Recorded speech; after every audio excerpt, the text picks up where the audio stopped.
C++ is a rare language that allows us to use what are known as friends as it relates to classes and objects.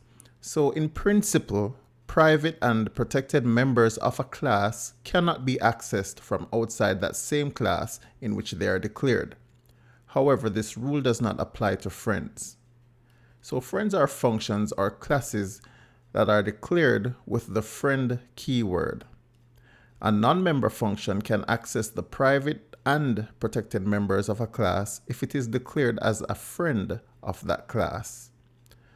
A typical use case of friend functions would be operations that are conducted between two different classes which access private or protected members of both.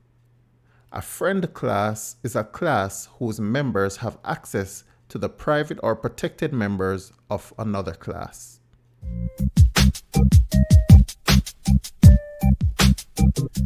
It's time to take a look at friend functions, and keep in mind that a friend function of a class is defined outside of that class's scope, but it has the right to access all the private and protected members of that class. Right, so to declare a function as a friend class, we have to precede the function type or function prototype with the keyword friend. So let us take a look at an example. So let's create a new class, and I'm just going to call this class box.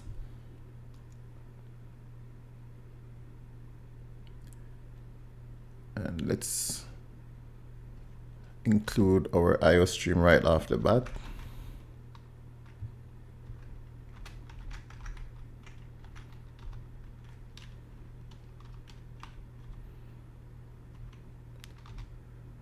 All right, so let's declare a width.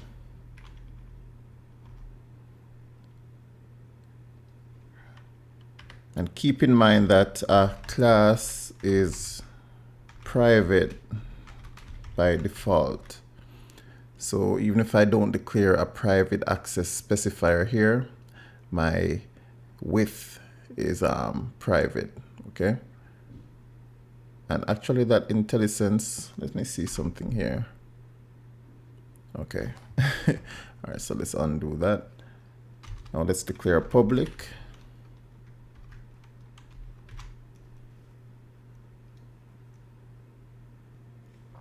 And let me declare another public variable, and let me call this one length. All right, so now I'm going to declare my friend function. Void. And let's call this one print. All right, we're going to print the width. And we're going to pass in our box object. So let's call it B. And all we need is the prototype. So this is our friend function. And then let's create another one that's not a friend function and call this one set width. Let's pass in double. Okay.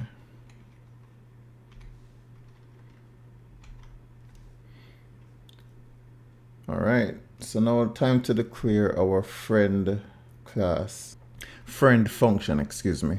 So what I'm going to do, I've declared the prototypes inside my box class, and now inside of box.cpp, I am going to do my member functions.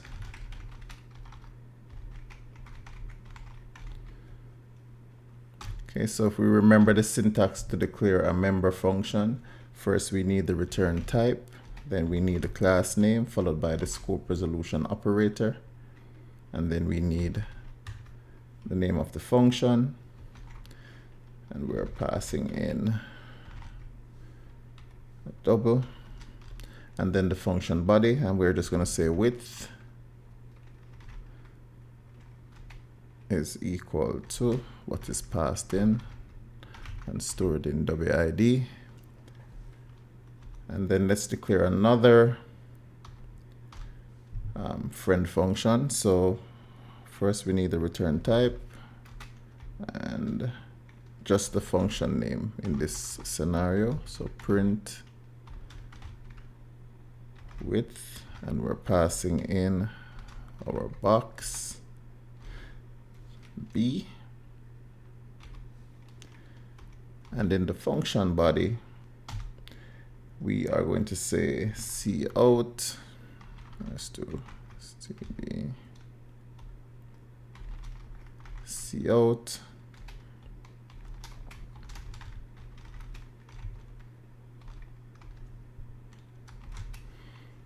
and the width of the box. So we're going to call box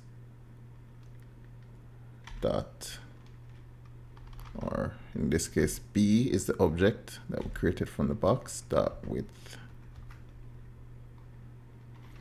And let's drop an end line here. And of course we need to include IOStream.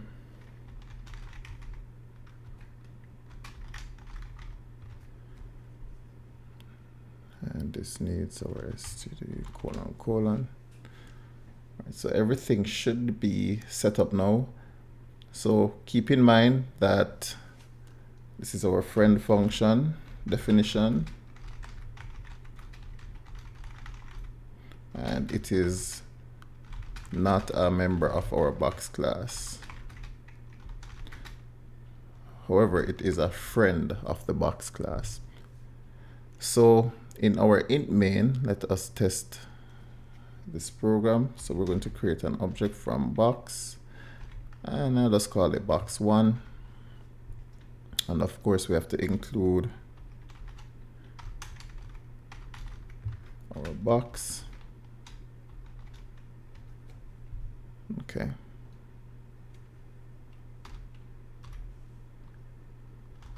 All right, so now what we're going to do first is set the box width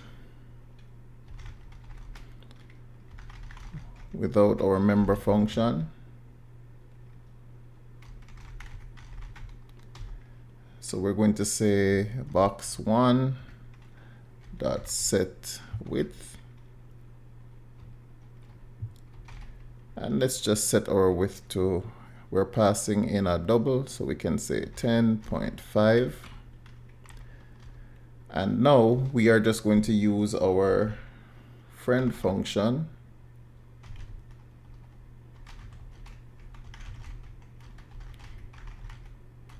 to print the width of the box that we have just set.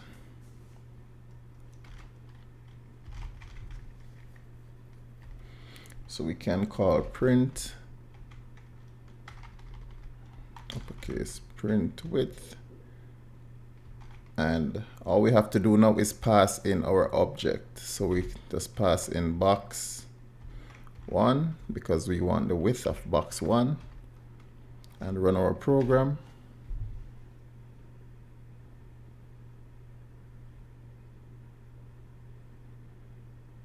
And voila, it has printed 10.5 because that is the width that we set for our box1 object. So here we see a friend function in action. It does not have to be a member of the class. So to recap, let's go back to the box class. Let me close this.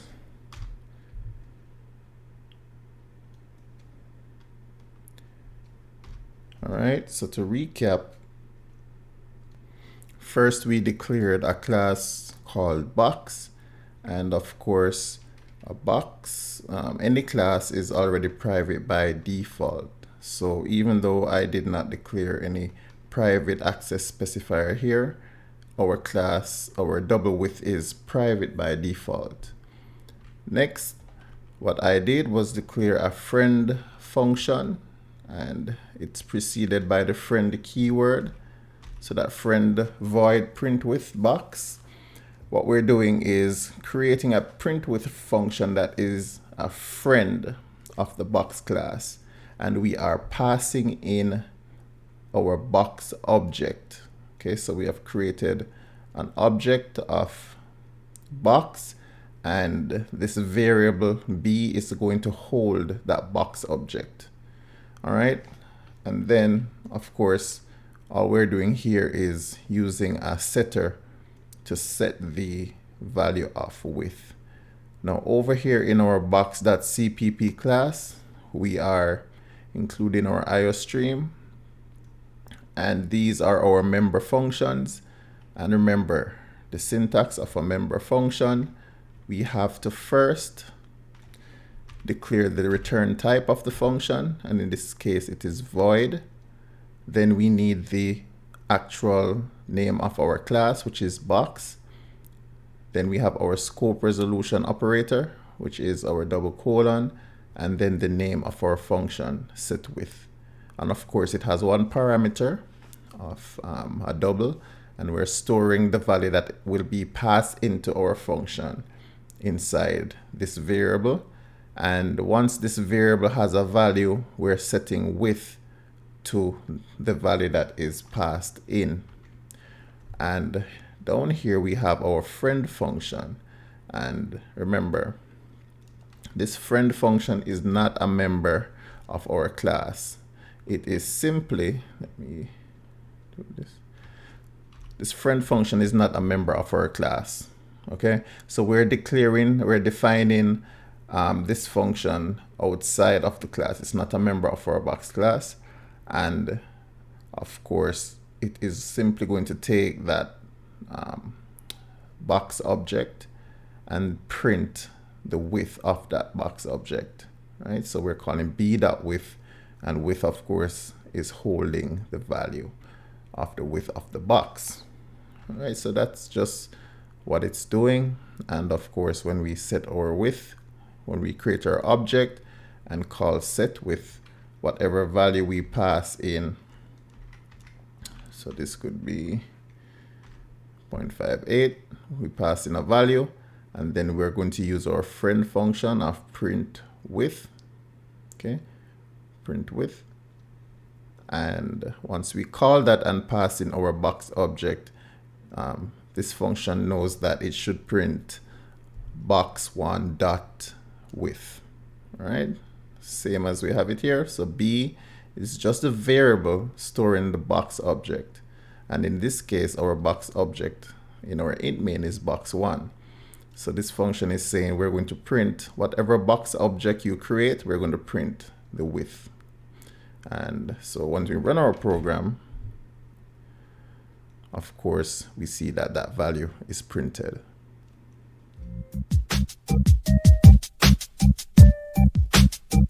We've seen how the friend function works, and now we're going to keep this very same example, and we're going to look at how a friend class would work. So let's go back to our header file box.h, and we are going to declare a friend class. So to do that, let's declare our friend class here. So let us say friend class, and the name of my class is going to be area.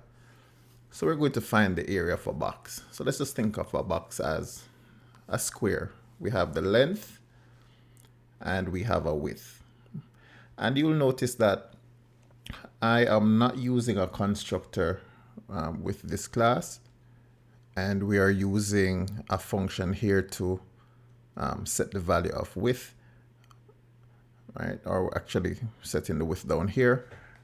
So that's fine. We don't necessarily need a constructor. So with all these different examples that I've been doing, you'll see that there are several different ways that you can achieve the same thing. There are, ways that are recommended, and you have your best practices and your preferred way of doing things. However, sometimes we just want to get something to work. We can simply just throw something or a class together and clean it up afterwards. So I just want to demonstrate the many different ways that you can go about doing things. So currently we have a class box, and of course it's private by default. We have a width, and we have not set a value for width. So let me just initialize width to 0. So I could either do it with a constructor, or I can set a value here for width. And same thing with length. Let me just initialize both of these to 0. All right, so we're not going to use a construct in this example. I have now defined a friend class called area. And now, since area is a friend of my box class, I can come down here and define my area class. And inside my area class, I'm going to have a function that calculates the area of length times width. Okay, so function, the area of box. And the way we would do this is, so width has a return type of double, and so does length. So first, the return type of our function should be a double. And I'm going to name my function calculate area. And what I'll need to pass in as a parameter to this function is my box class. So if you remember how to create an object parameter, we need the name of the class.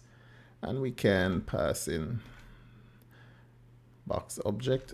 So this could be any name. This is just a variable name. You can define whatever you want it to be. It could be box, it could be B, it could be any name you want to give it, right? It could be foo, whatever, doesn't matter. So we'll define a body for this. So what we're going to return is our box object dot length times box object dot width, and that's it. So when we call calculate area and pass in our box object, it will automatically calculate length times width. All right, so currently we, back in our int main, we are setting the width of our box to 25.58.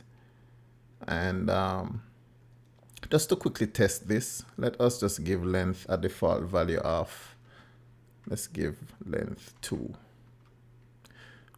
Or let's give it 10. So we have a value for length, and that's default in our class, and then we have our value for width that we're setting with our set width function. So now let's create an object for area. So let's call our area class, and let's just say AR. This is our area object. And so let us comment out this print width. So what we want is the area. So now that we're setting the width right here, let's now call our object ar.calculate area, and we're going to pass in our box object. So then our box object in this case is box 1.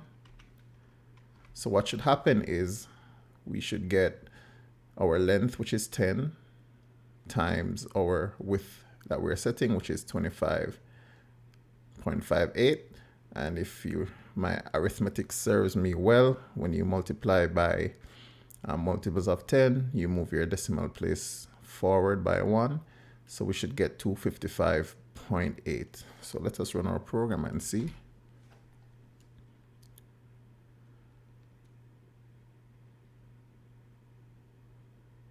Oh, we actually have to see out. Sorry. So let us see out. And let's just say the area is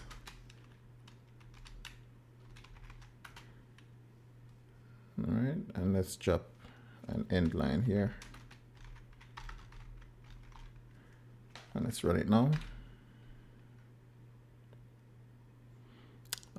Right, so we get the area is 255.8.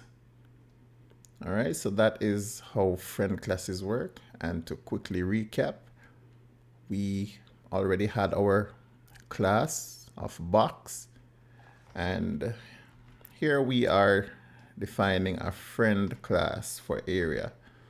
So remember, if you're defining a friend class or friend function, it is preceded by the keyword friend and then the class declaration or the function definition.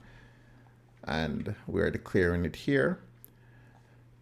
Then we're coming below our box class and we're defining our area class.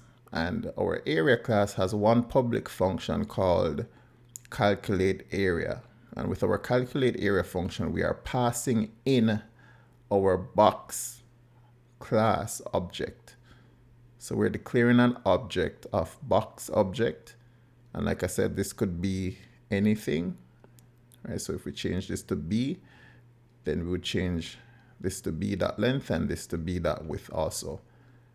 So anytime we pass our box object into our calculate area function, what it's going to return is the box object length and multiply it by the box object width. So in int main, we have created our area object.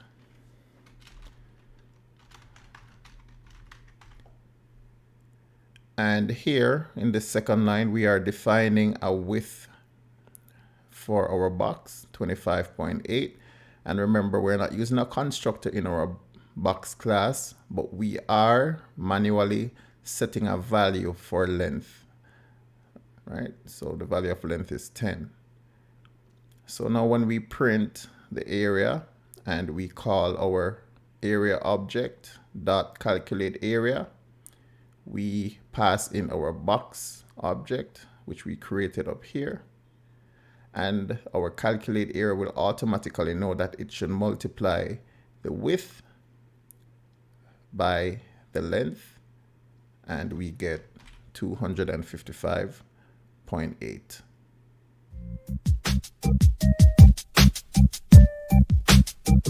When we refer to template classes, we are speaking about a way of making your classes more abstract by letting you define the behavior of the class without actually knowing what data type will be handled by the operations of the class.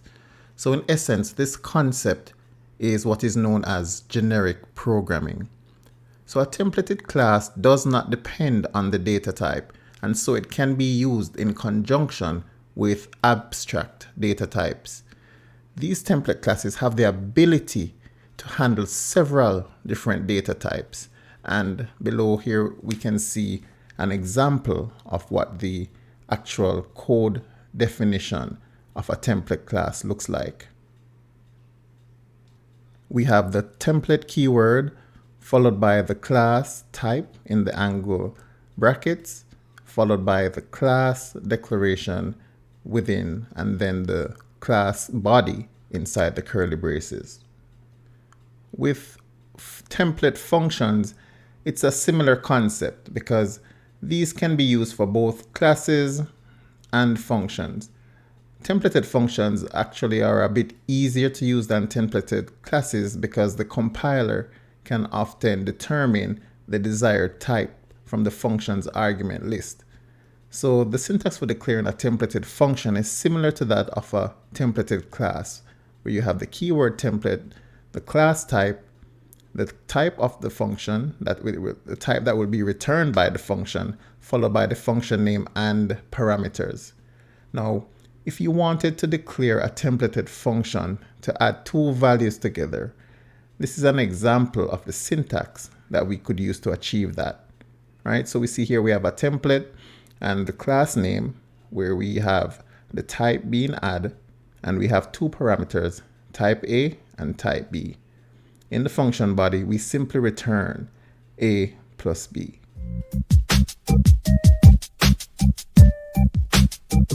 To demonstrate how template functions work, we are going to look at an example where we prompt the user to enter two numbers, and it can be integers, floating point numbers, or characters. And once the user enters these two inputs, then the function will determine which input is the larger input. Okay, so this function is going to work for integers, floats, characters, you name it. All right, so first we see here the syntax to declare a template function. So let us declare one here. So we start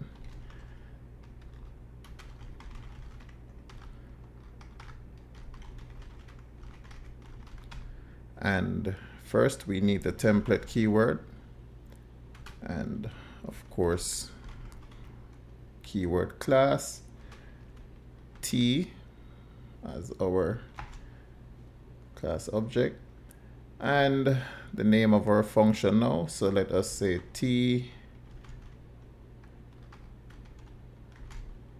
larger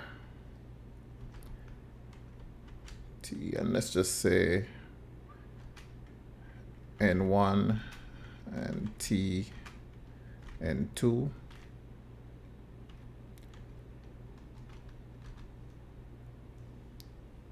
Okay, and here our IntelliSense is trying to help us out. Well, let's ignore that for now. All right, so all we're going to return from this function is, and I'm going to use a ternary operator. So instead of doing an if-else, since I'm only using 2 inputs, I can use a ternary. So remember, with the ternary, we start with the parentheses and the condition inside the parentheses. So this is our if statement. So if n1 is greater than n2, right? And then we have our question sign. We want to return n1, else, and this should be 1 and 1, else we will return n2. And that's it. So here we define our template function. We give it a name of larger. And these are our 2 inputs, N1 and N2 of type T. And type T can be any type. Okay. So down here in our main function, let me declare some variables. So I'm going to declare int. All right, so input 1 and input 2. Or let me say integer 1. So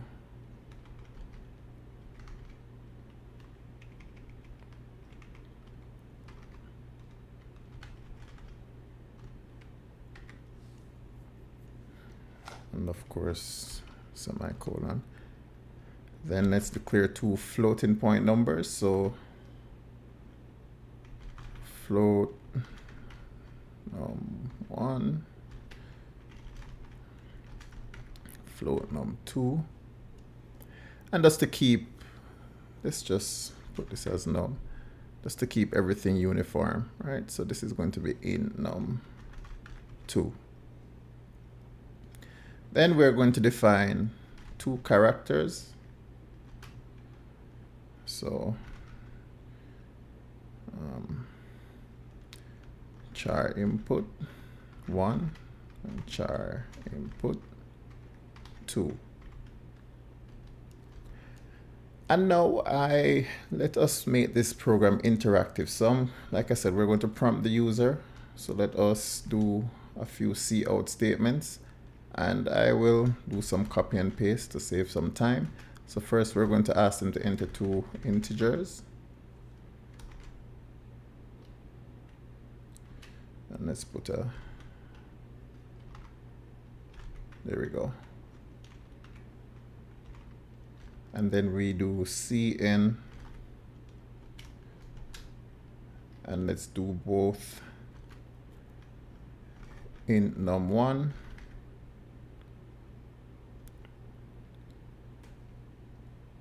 and let me change this to 1. It should be 1. And at the same time, we have them input in num2. So you see there's a shorthand method here that we're using. We just take both inputs at the same time. And then we're going to cout And we're going to call our function of larger.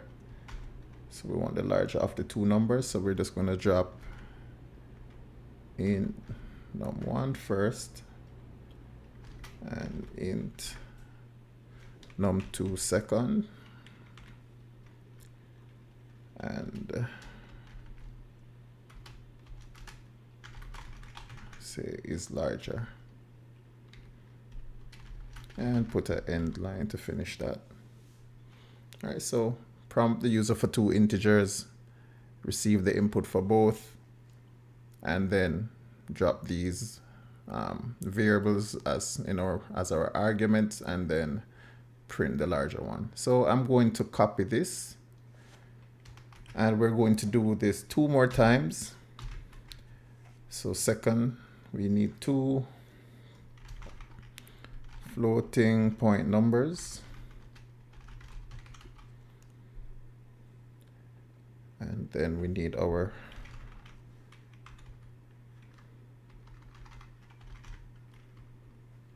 if I could spell, there we go, and then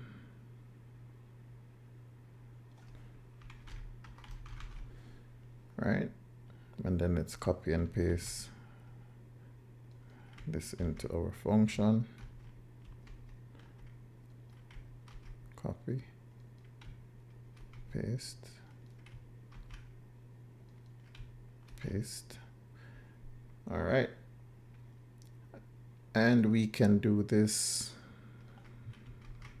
one last time for our characters. So let's say enter 2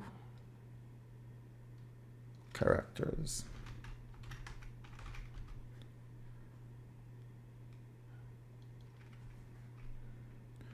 Let's do our char input 1.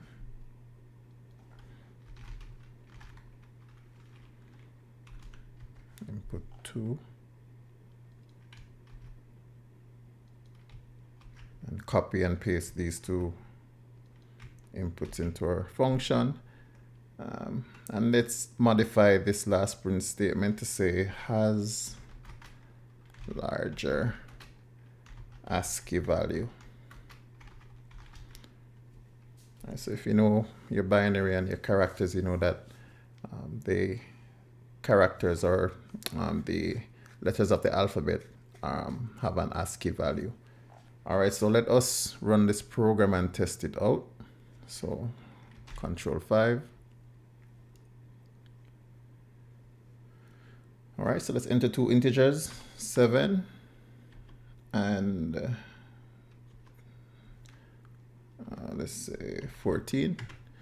14 is larger. Enter 2 floating point numbers, so 18.267 and 19.014. Right, so 19.014 is larger, and 2 characters. So let's enter a lowercase p and an uppercase p, and you see here that the lowercase p has the larger ASCII value. So you can double check that one, and that's all there is. There you have it. Template functions.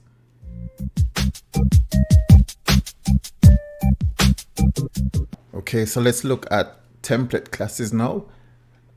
We've done a calculator example in the past, but let's look at how we would do our calculator example using a template class. And here I've put the syntax for a template class, right? So template, class, and T as a generic class. And you can have T var, and what var is a variable. So you can have a generic variable, and of course generic functions which accept generic arguments of any type. So let's define our template class. So let me put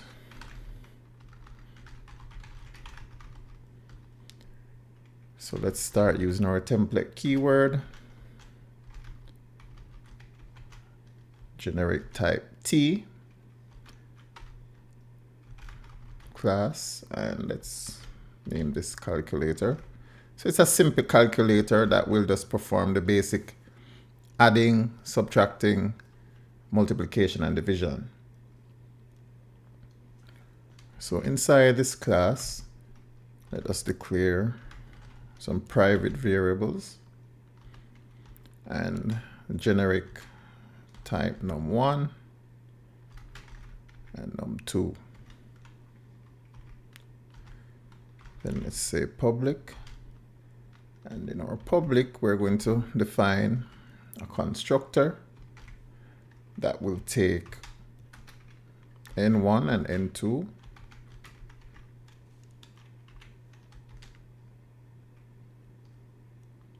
and we'll say num1 is equal to n1 and of course num2 is equal to n2. Then let's define a void function that will display the results. So this will not accept any parameters, but let's say cout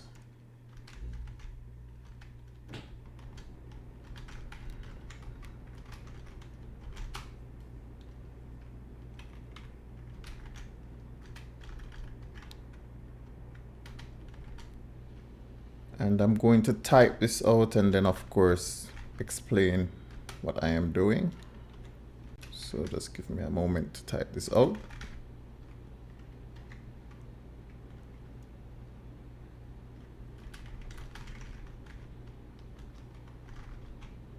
Okay, so cout, we're going to do addition first.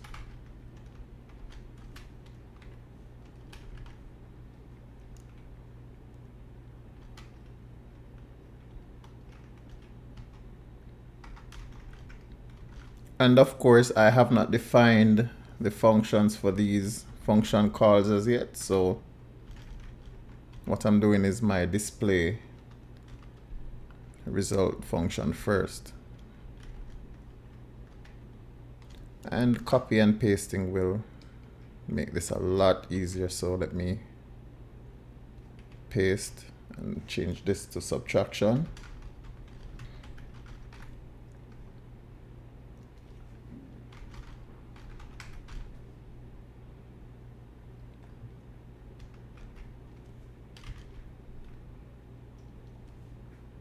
And let's say product is, and this will be product, and of course division.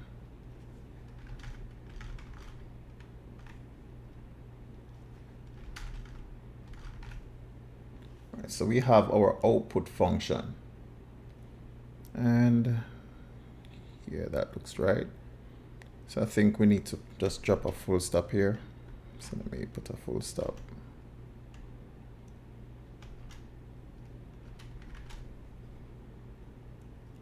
So now let's define the functions for our add, subtract, product, and division. And if you rather use multiply, that's fine. So in my function declaration now, we are going to use a generic type t, and our function name is add. And we are going to return num1 plus num2. And we are going to do the same thing for each thing. So let me do this 4 more times. So first add, then subtract.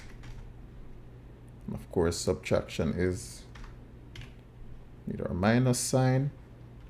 And I'm going to say multiply here just to show you that, oh, we did use the keyword product, sorry. And then this will be multiply, and then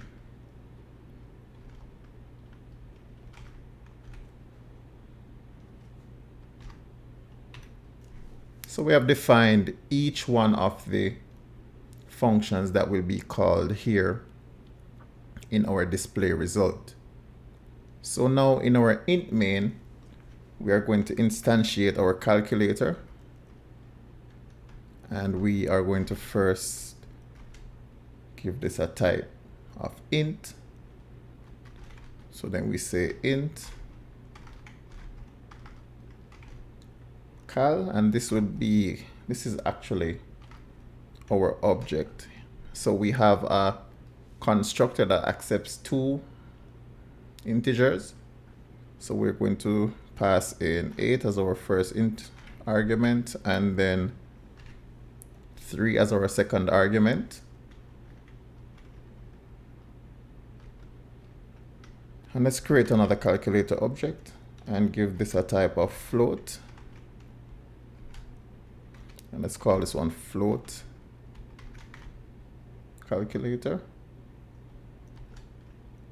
And let's say 13.7 as the first argument, and then 11.5 as the second argument.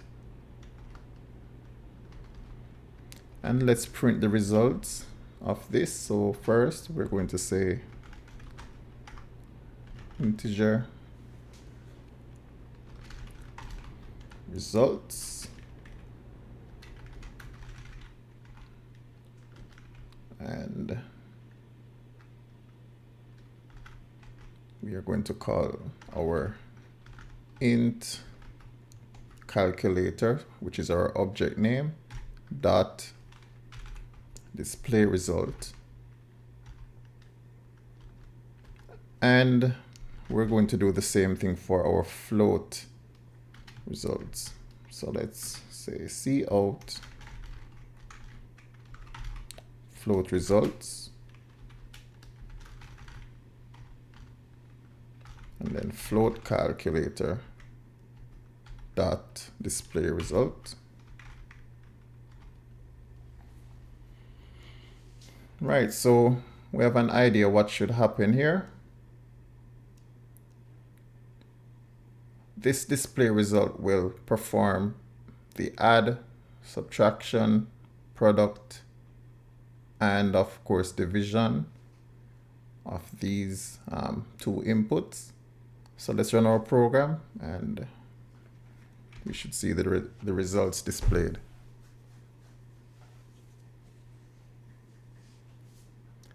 Okay, so this, let me drop an end line here first.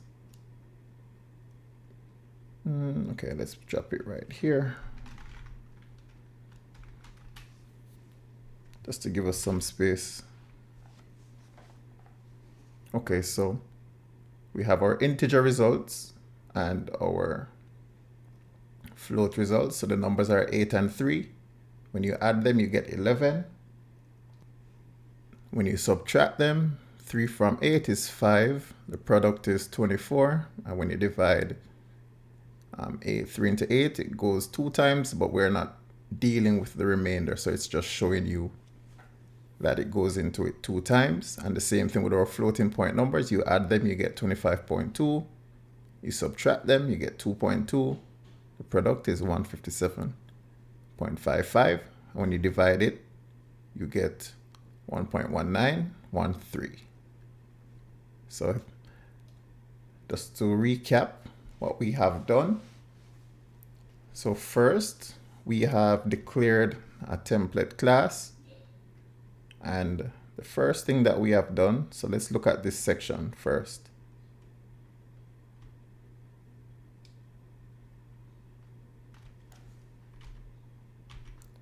So the first thing we have done is declare our template class. And remember, the term generics mean, think of it as generalized, right? It's just a general class, so it's not type specific. So any value you pass into the class, it will be able to handle it because it's a generic class. All right, so this is the template definition, template, and we're defining a class type of a generic type T. The name of our class is calculator. And then we open up our curly braces, and inside we have 2 generic variables of num1 and num2. So you see T in this case is our type. Then we are declaring a constructor that will accept two arguments, and these two arguments will set the values for num1 and num2. So our first parameter has num1 and the second parameter is num2, and then we are setting those values here inside the constructor body. So next, let's look at each one of these functions. Our add function,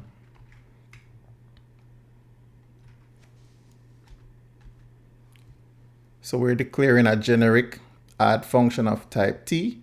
So I'm sure you see the trend at this point. So t just stands for generic, and you could use t and pretty much just allow the program to define on its own what kind of variable type we're using. So no need to declare float or double or integer. You can just do a type t, and the function name is add, and we're just returning the addition of the two variable types, and so forth. With subtraction, we're subtracting. Product, we're finding the product by multiplying them, and then division, of course, is dividing the two numbers. In our display results,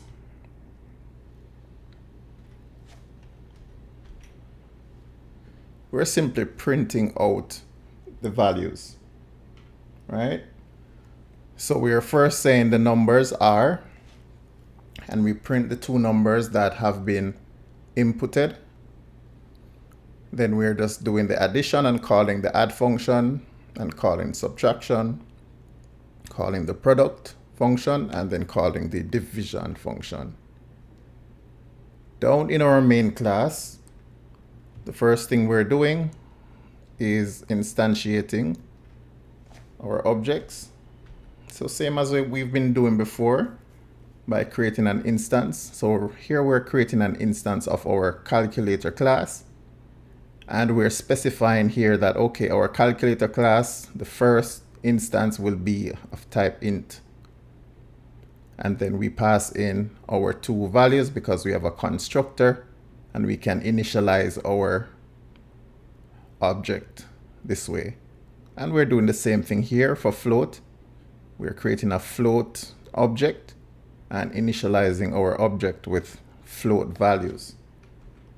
And then here we're simply displaying the results of the arithmetic that we are doing up here, and you've seen the results, right? So it will work for pretty much any type that you create an object using. So that's really it for template classes.